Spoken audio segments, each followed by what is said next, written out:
For being in the Fleet Marine Force for a year. This is the Korean Defense ribbon. It's for going to Korea. And this is the Overseas Service Deployment ribbon. It's for being overseas for a year. Away from home, yes.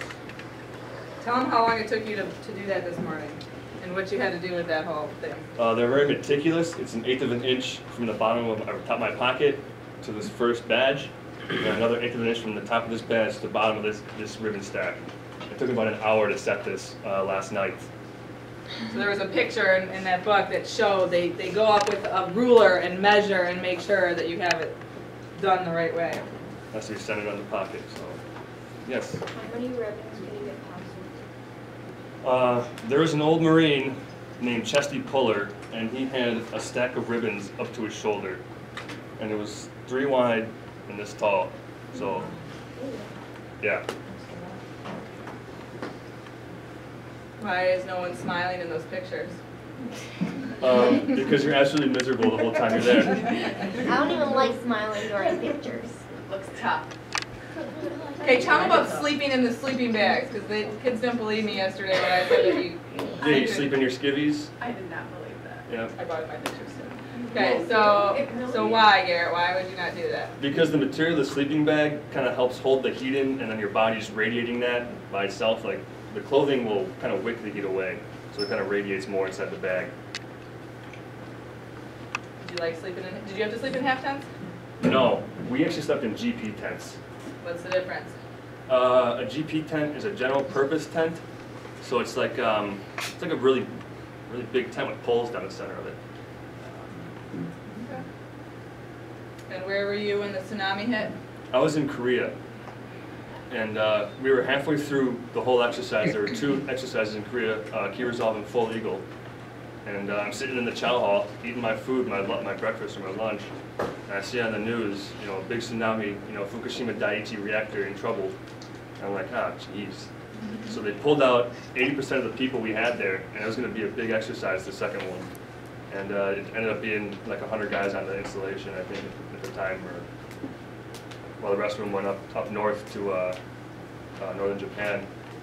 One of my friends was on the MEU, the Marine Expeditionary Unit. It's a big Navy boat that they go on, and they were about to go to Korea, and they turned out and just booked it to northern Japan and gave aid to the tsunami. All of our CBRN, NBC, nuclear guys, they decontaminated the planes they were going and giving support.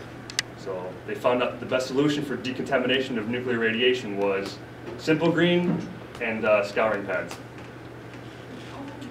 They wrote the book on that one, yes. And what are you going to be doing in New Orleans when you get there today? I don't know. Can you guys imagine that? He's going to be going away for 2 years to New Orleans and has no idea what he's going to be doing. Well, it's kind of nice that you get to be in New Orleans. Yeah, Mardi Gras will be fun. It'll be warm there too. United States. Super Bowl is there. Yeah. It's a fun town. So it'll be interesting. So he's going to drive down there later this morning and 14 hours, and he's going to have his truck down there so he can go explore in your free time. Yes. What else? You guys had a whole bunch more questions. So have to go. Yeah, go ahead. Get the list. How long have you been in the Marines?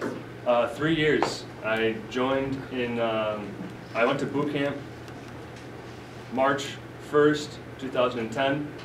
Took about a year to do all the training, and then I went to Japan in the end of 2010, all the way to the end of 2012. And what made you want to join the Marines? Oh, well, that's kind of a very complicated and long question, but What was the short answer? the short answer was I've always been curious about the military, and I wanted to find out how it really is. You know, you watch the war movies and TV shows, and it's like, you know, I just wanted to find out what it's all about, so I did that. And are you glad you did it? Yes. No regrets? It's almost the equivalent of going to college, but I still want to go and get more schooling because this is just, it's not satisfying enough for me. He's going to do 5 years of this and then still go to college so he can get a good job. Knowledge is power. Any other questions? No? Austin? No. Last one? So also, have you, you've never been to DMZ before, right? Actually, I did go to the DMZ. What's that? As part of the demilitarized zone. It's the line between North North Korea and South Korea, yes. So I got to go inside the blue huts, and there's a picture I have. I should have brought my picture disc in. I take a picture of this guy on the other side of Korea, North Korea, and he's sent with binoculars. If you go on Wikipedia, there's a picture Hold of on a the, second. Go ahead. there's a picture of the exact same thing. Oh. Yeah, it's kind of eerie. What, so there's a guy on the north side with binoculars? Binoculars just like looking at all of us, and we're told that there's a guy in a window taking pictures of all of us as we're taking pictures of all of them. Yes. All right.